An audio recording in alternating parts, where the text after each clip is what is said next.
ahead, and thank you for.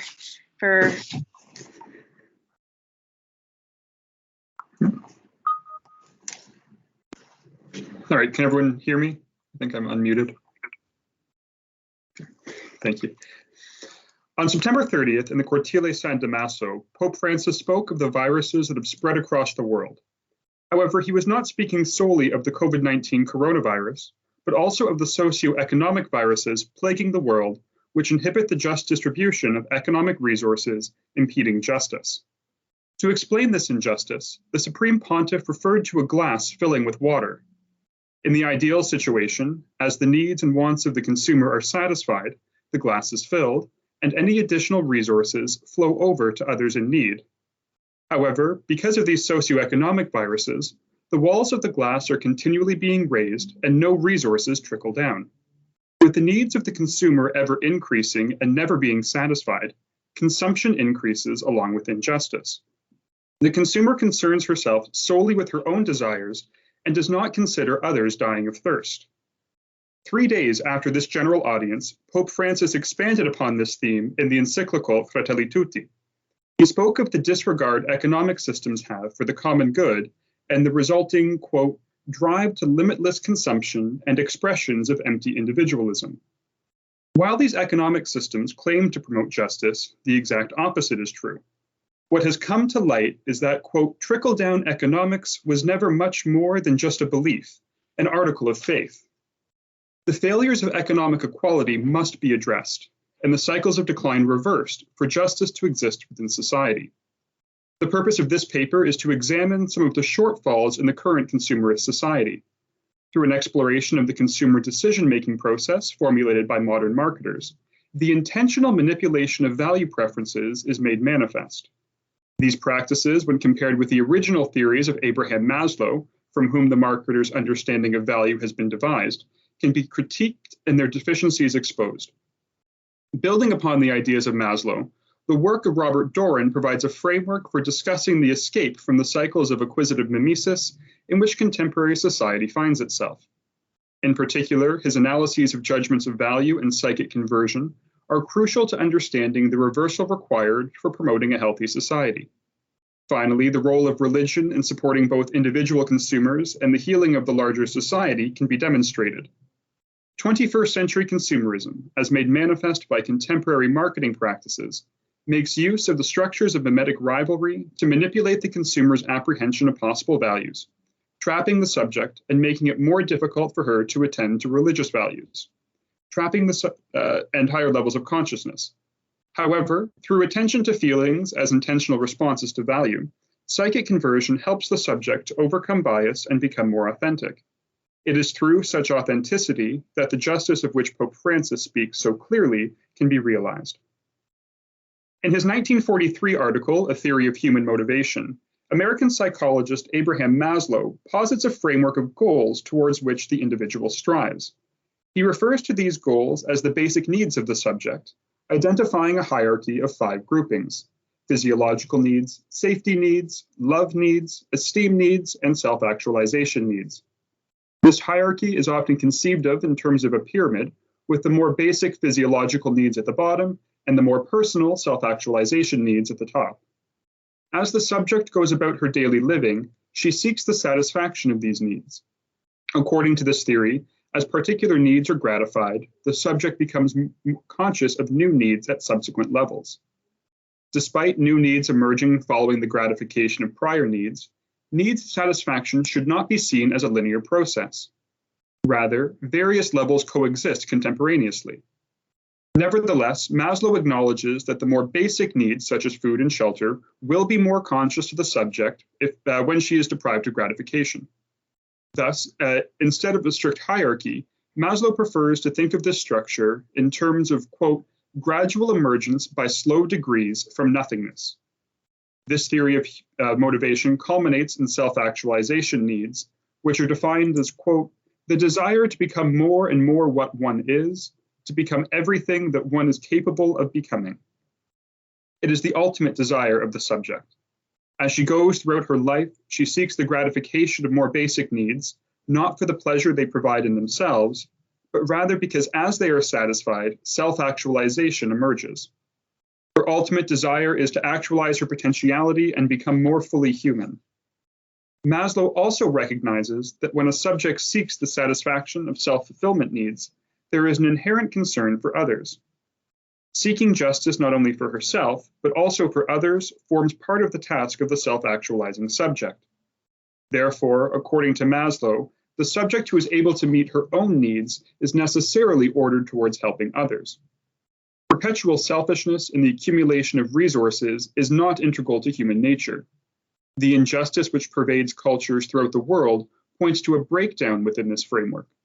Such a breakdown can be properly understood through an examination of 21st century consumerism in general and the marketing industry in particular. Decisions made by consumers are rooted in value apprehension. The consumer makes a purchase because she believes that she has a need for a particular product or service. Behind the flashy commercials and colossal billboards, research into the consumer decision-making process underpins marketing techniques. There is a strong focus on the psychological, social, cultural, and situational aspects which influence the consumer and her buying decisions. One substantial area of focus for marketers is that of consumer value preferences. Marketers recognize an underlying scale of values operative in individual consumers. The importance of engaging Maslow's motivational theory is almost universally recognized in contemporary marketing practices as industry professionals seek to elicit specific responses from consumers. Industry professionals apply this framework when promoting their products or services in the marketplace. Products are advertised as solutions to problems faced by consumers. Consumers seeking resolutions to their problems respond to products that gratify their desires. The marketing strategy employed will depend upon the type of need the marketers wish to satisfy. However, no matter what level of need is being met, marketers will seize any opportunity to convert a subject's needs into wants. Although the marketing industry employs Maslow's theory of human motivation, it does so in a biased manner. Marketers are afraid of self-actualization needs because they cannot be manipulated by marketing techniques in the same way as other needs. In fact, marketers assert that self-actualization needs are only sought when the consumer is completely satisfied of all other needs, and therefore no longer desires consumer goods in the same way. Consequently, an incentive exists for marketers if the consumers are not occupied with self-actualization needs. Fortunately for marketers, very few people reach the level of self-actualization. Instead, they remained imprisoned by their esteem needs. When esteem needs emerge for the subject, she recognizes a desire for acceptance and respect from others. She compares herself with others, as gratification of esteem needs directly relates to her position within society. Here, the impact of Girardian mimetic rivalry comes to the forefront. Consumers become enveloped by an antagonistic mimesis, wherein particular goods are desired not for the direct benefit provided by the good itself, but because of the social status it provides. Such products become objects of desire within the society, and rivalry among multiple antagonists who are mimetically attracted through a violent feedback process emerges. Thus, in a constant battle with one another, the esteem needs of the individuals within a particular society are never fully satisfied, as they strive for superiority over one another with the goods they possess. Culture plays an important role at the level of esteem needs. Marketers have established that social practices and purchasing behaviors, quote, often respond to the desire to stand out from peers by imitating the practices of higher social classes. Aware of these factors, marketers exploit the antagonistic mimesis which characterizes human relations, so they increase consumption despite a lack of resulting gratification. Thus, the subject remains confined by her inability to satisfy esteem needs. She continues to accumulate goods and wealth that she believes will improve her status within the society, even if doing so requires neglecting justice and the common good. However, as Maslow identifies, the single goal of human motivation remains becoming fully human through the satisfaction of self-actualization needs. The subject cannot fully neglect this desire. Still, Maslow does admit the strength of cultural forces in influencing the apprehension of values. Cultural values may be more powerful than the underlying psychobiological values. Therefore, the forces of antagonistic mimesis shape the cognitional process of the subject. She becomes preoccupied with comparing herself to others and neglects the one true goal of self-actualization. As a result, the principles of justice, which are of the utmost importance with self-actualization, are neglected. The marketing industry itself is not uniquely responsible for this phenomenon. Rather, marketers are as much victims of this distorted apprehension of value as they are its perpetrators. The entire society is stuck in the intense rivalry between imitator and model, converging on the same objects for the sake of egoistic esteem. As Girard states, quote, "Everyone is more or less equally responsible, but no one will admit it." In his writings, Bernard Lonergan understands the importance of the scale of values to society as a whole. The scale of values is fundamental to any understanding of the human good and of justice. According to Lonergan, while primitive societies can define the good solely as a particular object of desire, in civil communities, the good of order becomes paramount. An authentic engagement with the scale of values is important for contemporary society. The subject must consider not only what appears desirable to her for her own esteem needs, but what is actually good, true, and beautiful. What is necessary is an authentic discernment of values. This involves the subject asking further relevant questions in response to her desires to consider not only what is apparently good, but what is truly good. She needs to recover the human orientation towards self-actualization, which Lonergan terms religious values. This can only occur through an intentional engagement with her own faculties of deliberation, evaluation, and decision, attending not to the apparent good, but to what is truly good. The human person experiences desire, an attraction to a particular good, as a result of the feeling the option evokes. That feeling is either one of attraction or repulsion, prompting an appropriate reaction. The subject then makes a decision whether or not to pursue that particular good. If the subject discerns authentically, she will recognize whether her feelings correspond to the scale of values oriented towards self-transcendence and self-actualization. She does not neglect vital, social, cultural, or personal values, but she is also attentive to religious values. However, there remains the possibility of aberrations from this ideal. Feelings, while they respond to values, are also impacted by cultural forces. A particular feeling may be reinforced through the approval of society, shaping the subject's apprehension of the underlying value. There is a danger that the subject will defer to the promptings of the society instead of asking herself whether her feelings are authentically responding to value. Lonergan directly addresses the danger of marketing practices in this situation. Quote, "Advertisers and propaganda ministries aim at psychological conditioning. They desire neither adequate insight nor detached reflection or rational choices, but simply the establishment of habituation, familiarity, association, automatism that will dispense with further questions." Marketers want the subject to allow herself to be guided more by cultural forces than by her own unrestricted desire to know the good, the true, the beautiful. For this reason, the subject becomes more likely to neglect religious values, thinking instead that if she meets her personal or esteem needs, she will experience the blissful rest of satisfaction, the experience of being in love in an unrestricted fashion. However, true satisfaction requires attending to religious values. Therefore, the subject must be able to discern whether her attraction to an object stems from her teleological orientation towards the true, the good, the beautiful, or whether she is falling into the trap of unnecessarily serving her esteem needs. Consequently, when the subject experiences a feeling of attraction or repulsion, she must discern whether this feeling belongs to her own value preference ordered towards self-transcendence, or whether she is under the manipulative spell of mimetic rivalry.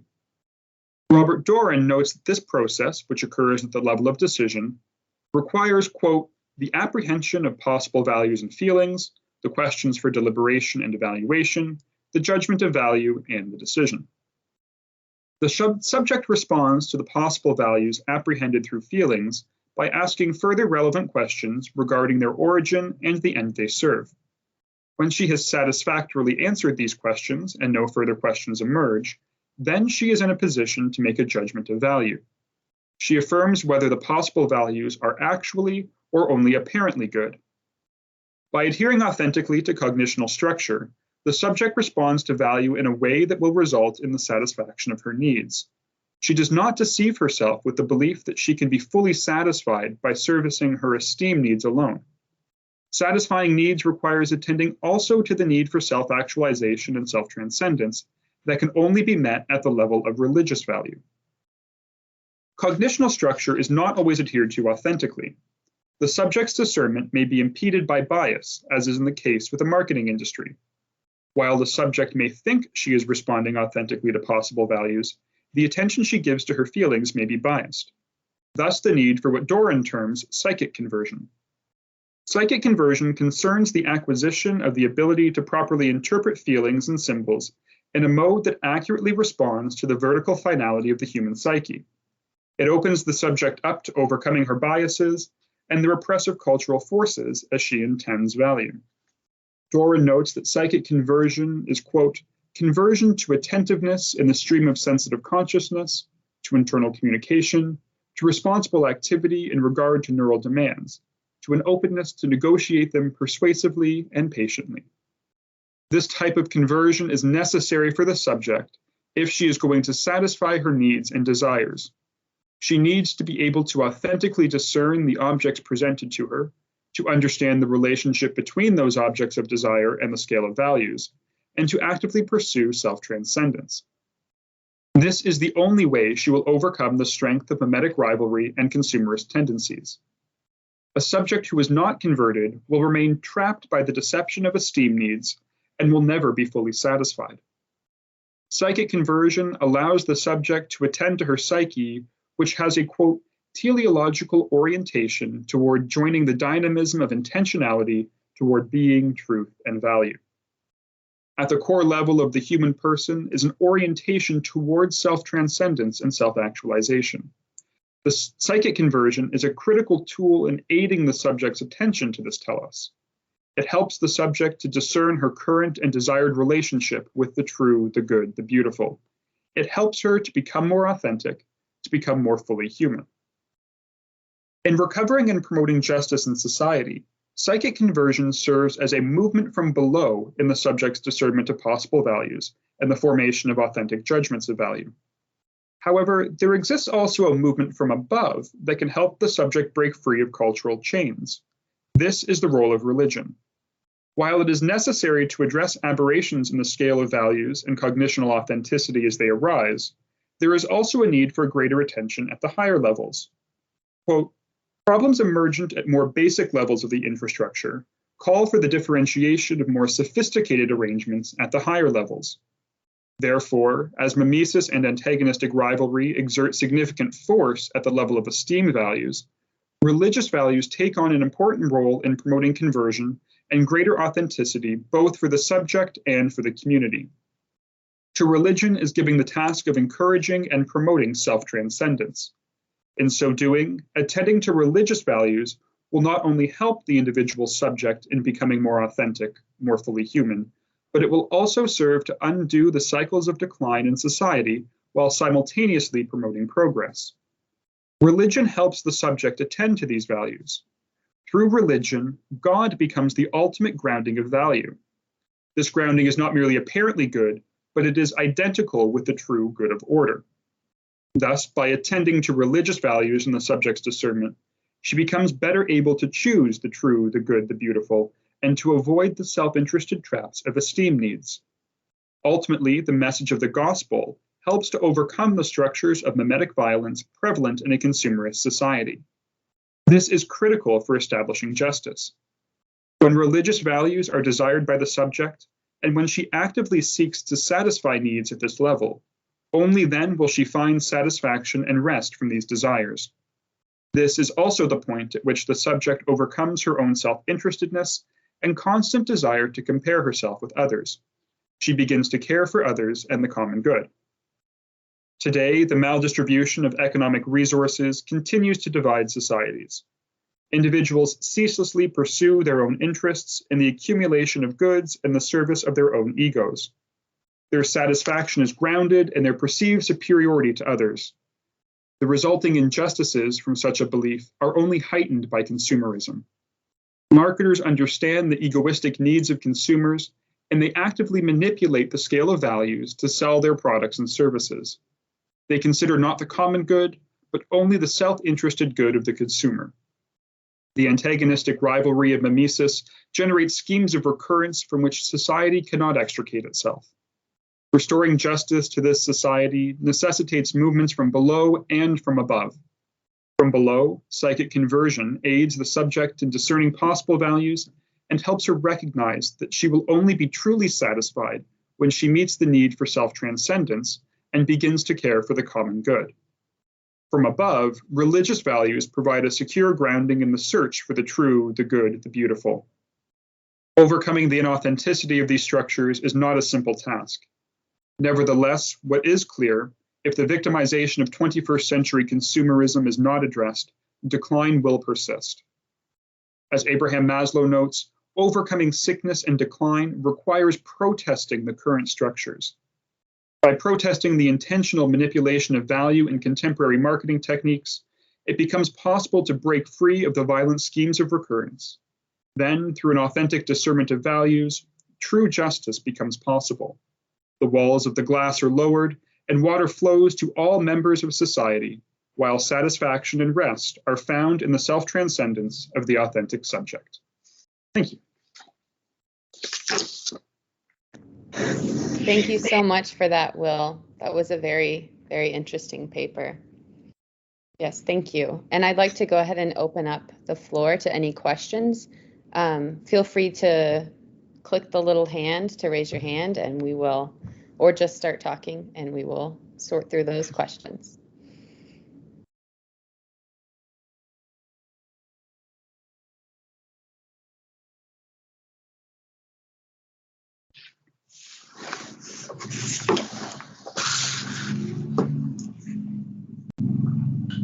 Okay, yes, go ahead, Mr. Laughlin Ambrose.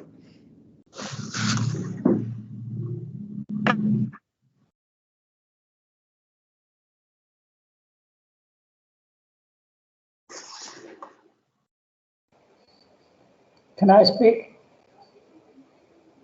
Yes, go ahead. Thank you. Sorry. Thank you very much. Okay, I'm back. All right. Again, thank you for the presentation. Very, very interesting. At one point, you mentioned that marketers, you said, are afraid of self-actualization values. Yes. And I would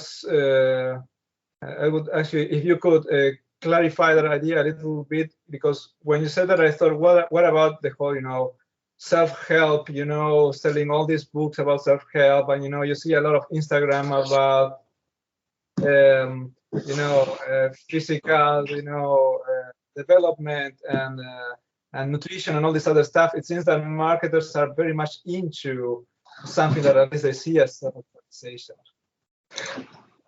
So they might be marketing things towards consumers under the assumption that they are meeting self-actualization needs. But in the case of self-help in particular, I wouldn't necessarily place it at the level of self-actualization. I would consider that more at the level of esteem needs or of love needs. Love needs the relationship between the need to be accepted by another person, to have that connection with other people, and esteem needs being about the identity of one's own self-worth derived from within oneself. So at the level of esteem needs, the origination of value is still internal. It's all about the individual and their relationship with others. Particularly in a contemporary society, the relationship is all about how do I value myself compared to other people's? How do I value myself within this particular society, within this particular class structure? It's not about attending to true self-actualization in terms of attending to religious values, in terms of promoting true justice within society. It is still very much at the level of esteem needs, of comparing myself to others within a particular society. Marketers, when they're looking at self-actualization needs, they view self-actualization needs as those things that consumers eventually sometimes get to, although very, very rarely. And at that point, they do things not because they just feel like it, not because they're influenced by marketing in any way. So marketers are afraid of the self-actualization needs solely because they can't manipulate them in the same way as other needs. So they might try marketing something as meeting a self-actualization need, but if it were a true self-actualization need, it wouldn't respond to those marketing techniques in the same way. Thank you. You're welcome. Okay, next we have a question from Mr. Torrigiani. Please go ahead. Yes. It's partly a grammatical question. It's a very, very interesting talk, but I kept wondering, do you use she as a pronoun for all of us? Yes. Or is the person feminine in grammar? I don't know. That's no. So I took the approach to use the feminine pronoun for a couple of reasons. One, because I can, and two, all of the individuals to whom I'm referring, Abraham Maslow, Lonergan, Doran, they're all male. So for me to try to, if I'm talking about them in particular, it's easier to use a masculine pronoun and then to differentiate a hypothetical individual or subject using a feminine pronoun. Fair enough. A second question. We're talking about the interpersonal connection, yes. And also human and Trinitarian. So using the she, for the reasons you stated, is interesting because we're really talking about satisfaction in relation to the other as well. Now, yes. obviously, family life is a whole different level, but it's very, very important in relationship also to civil life, economic life, and social life. So I'm wondering whether, in fact, the whole question of the search for love within family relationship and the search for love and generosity in civilization, whether this is a level where our faith takes us into the great mystery of life, which everybody is conscious of without being able to approach in any way. So I don't know, but it seems to me that Father Lonergan and the whole community of Lonergarians all over the academic one is very close to real life and real people. Maybe what's missing is the idea of valuing sacrifice, and particularly valuing sacrifice in terms of production. And I'm talking of Lonergan and his thinking about emergent probability. I might be wrong, I don't know, because I don't know that much about it, but it does seem to me that, you know, we have to consider Christ in his dual nature. And he was a carpenter, but then he was a preacher, a leader, a healer. But then in his supreme sacrifice, he created the Eucharistic sacrament. So I'm just wondering whether this whole idea of the body of Christ isn't part of the evolution, so to speak, of emergent probability through a man who's also God. In other words, he had dual consciousness. Now, I don't know how this relates to Father Doran and psychic conversion. I don't know. I'd love to follow it. But it does seem to me that the creation of the Eucharist, I don't think has ever been as successful in marketing in creation as the Eucharist, quite honestly.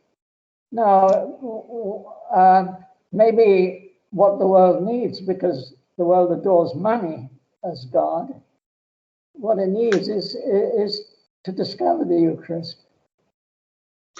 So I would completely agree with that. I was actually just thinking about your comment earlier about sacrifice. I was thinking about that this morning, and the real role of religion in a contemporary society. We hear a lot about religions, about religious denominations needing to be able to engage with people in terms they understand, to be able to engage with society at the level that they're at. And there becomes a real danger that we start to think of religion as a product that needs to be marketed to people. And that's very, very dangerous. I was doing some research for this paper and I came across a term called faith brands. And it was a whole area of research into trying to understand that religion is a brand, we need to market it as a brand just like anything else. And that just doesn't work.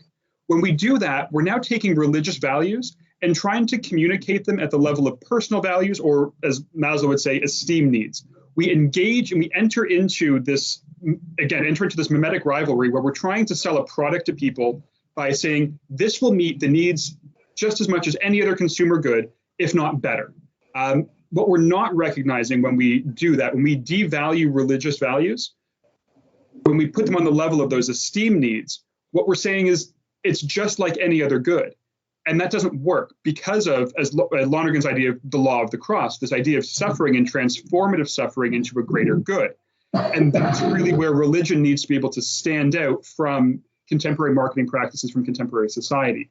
And that's the value that we need to communicate. Not trying to tear people away from that which meets their esteem needs or their love needs, but to say that our religious values meet needs that you might not be conscious of. And the reason that you're not feeling satisfied with the accumulation of goods is because you're thinking that once you accumulate enough goods, once you have enough money, once you have the biggest house, you'll finally be satisfied. But you never will, because you're neglecting that higher level of religious value. You're neglecting those self-actualization needs that can only be met through that, once we reach that level of being in love with God in an unrestricted fashion, and really embracing the law of the cross. So I think you're absolutely right. You definitely have something good there. Thank you very much. Good answer. Thank you for that question. Any further questions? Patrick Nolan, go ahead and ask your question.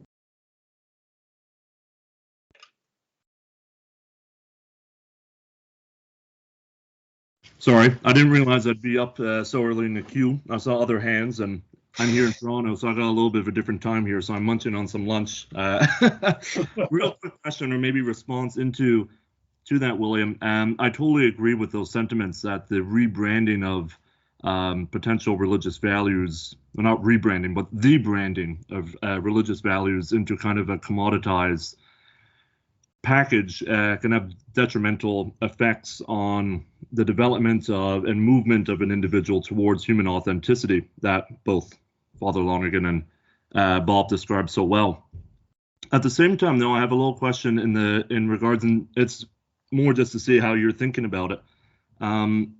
We understand that the scale of values in and of themselves are both from below to above and from above to below, and that there always requires a need for meeting kind of the cultural elements, both personal cultural values of a community that's being expressed or being communicated by the word. So how would you say there's a differentiation between what we're seeing in modern branding, which obviously does have its kind of its dialectical differences with religious values of today, or of our faith, but also having a deep understanding that it does need to meet people in their own position. If we attempt to promote and market in such a way a religion of X, Y, Z without meeting the exigencies of a people, it's going to be lost on deaf ears. And I give just a quick example of this, coming from listening to the previous generation of my parents coming out of Quebec, Canada, where great atrocities were committed to peoples by clergymen, by institutions of the religion. How the old forms of marketing aren't working, right, to get people back in the pews. So how can we attempt to move to kind of promotion and evangelization that doesn't use branding experiences like you're mentioning, but still makes it kind of malleable or appetizing towards a larger group? That's a really good question. And it's definitely something that I've been pondering how to approach. I haven't really given it much thought in particular. It's definitely an area I would like to go into a little bit more. Now, what we really need to do, in particular, responding to, say, your example of clergy abuse, before we can really talk about religious values in terms of advertising or marketing religion to people in a new way, we really need to attend to the needs and the values at a more basic level. So Abraham Maslow would probably argue that in order to respond to these higher needs, there's a more fundamental need that we need to address first. And that need would be the safety need, the need to feel safe within that community. And that is something which certain individuals have certainly been deprived of in the past because of such atrocities. So if we're going to engage with people, we need to be able to authentically recognize where their needs are. We can't simply say, oh, if you come over you convert to Catholicism and fully engage in the life of the church, all of your needs will be met. That's not authentic. There are more fundamental needs that are more conscious to the individual. Yes, they certainly have religious needs that need to be met, and the need for self-actualization, but they're not going to be able to engage with them because for them, the need that is more conscious, the need that is more immediate in responding to an engagement with the church is that need for safety. Some level of trust needs to be restored before we can even begin to think about meeting needs at a higher level of religious value. Thank you. Thank you very much.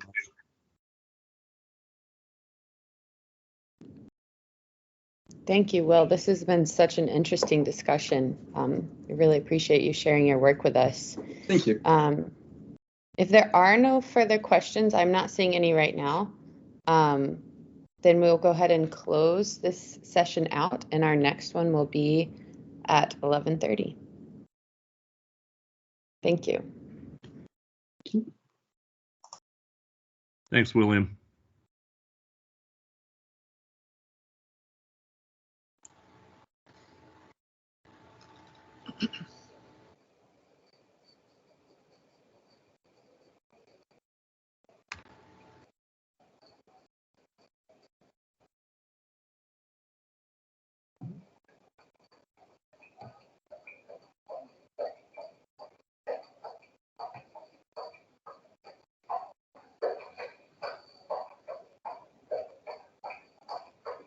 William, can you hear? Yes, I can, Peter. I'm going to ask you what was asked of the previous Erica Lee. How did you find yourself? Presumably you're a layman, aren't you? You're a layman?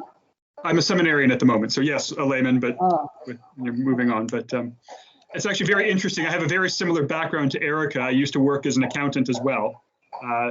Studied accounting, worked in public accounting for a few years, and then although I loved what I was doing, I really wasn't feeling very fulfilled by it, and began discerning a bit more and decided to enter the seminary. And yes, now here I am. You're in Italy. You're studying in Italy, are you? Yes, I'm a seminarian for the Diocese of Hamilton in Canada, but I'm studying in Italy. I'm actually in Canada at the moment. I don't fly back to Italy for another week, but yes, I study in Rome. Yeah.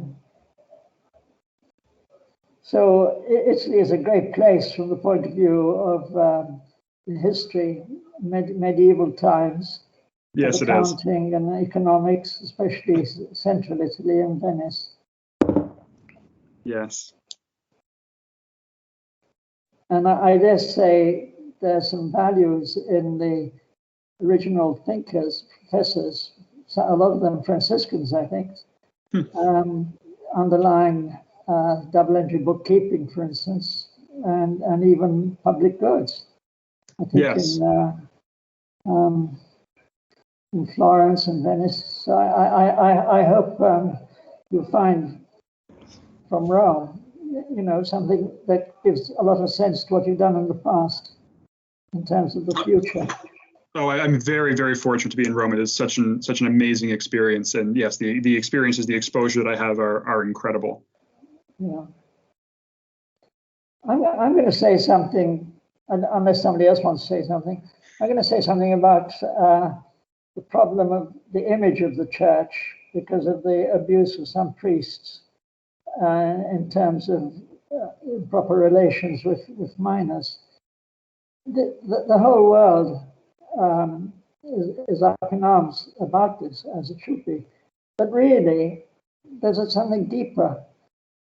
The whole question is really about people's intimate relations as adults, whether in marriage or out of marriage, in terms of intimacy. And I think it's because people don't want to face up to the way the church has pointed in a lot of encyclicals, particularly Humana Vitae, that the church is absolutely pillared, as it should be in a way, for these failings. But because she's in love as the bride of Christ, she can accept it. But finally, the good of it has to be for society as a whole, whether it's a question of all the irregular situations in human relations. And I don't know, Father Lonergan, I haven't really got to it yet, but I don't know where he stands on all this.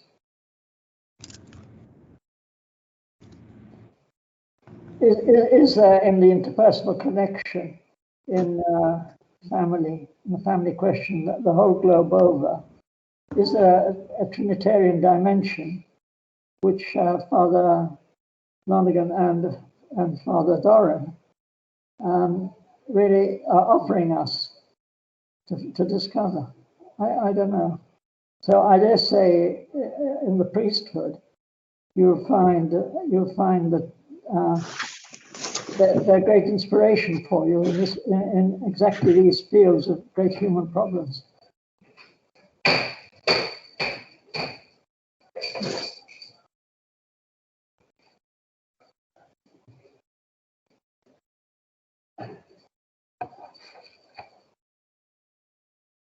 Catherine, nice to see you. She got yeah, hello. I was just wondering if the advertising thing is really a problem. I understand that. Even in education, they call students customers.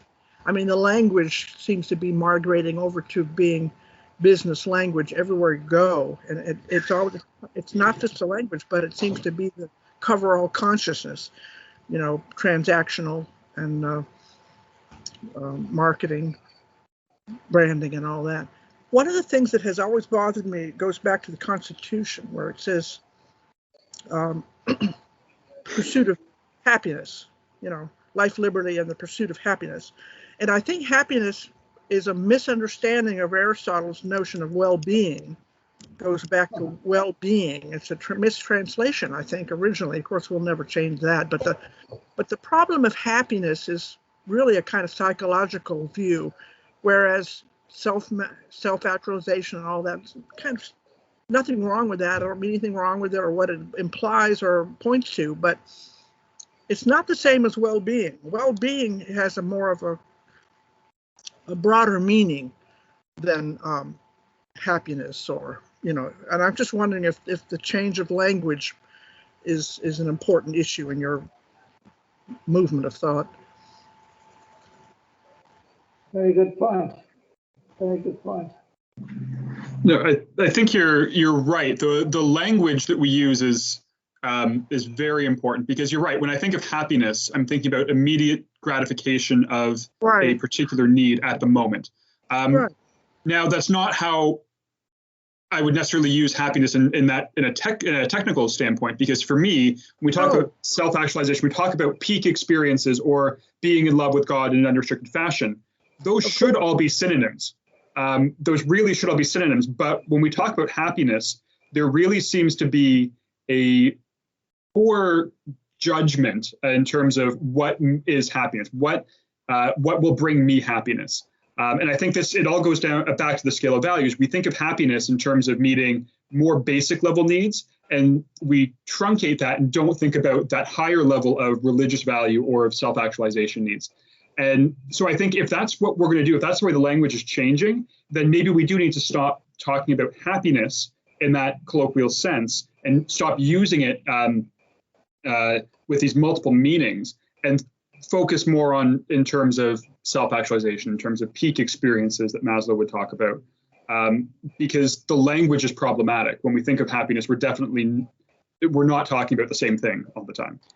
Right. Well, it fits right into, when you go to the basics of the philosophical elements, it fits right into relativism. I mean, Jeffrey Dahmer was quite happy, I'm sure, when he was murdering people. But you know, so there's no foundation for it. You know, it just drifts off. If you don't consider a scale or even the foundations of the scale, to go back to the philosophical elements, which I'm sure you're quite aware of, and Lonergan, of course, addresses that. But the language itself is formative of people who don't think about it. It's just sort of in the culture and see everything as. I mean, I remember this because I didn't come to education until I was in my 30s. I'm 74 now. So, you know, in my 30s, I remember thinking, why not call students customers? What's wrong with that? You know? And so there's this consciousness that just will accept stuff without thought of its real import, or what you lose when you use the language like that. You lose the idea of well-being. Well-being is, or other kinds of things, regardless of what you call them. Anyway, that's just thought I'd throw that out. I appreciate your talk. It's very interesting, very right on target, actually, I think. Thank you.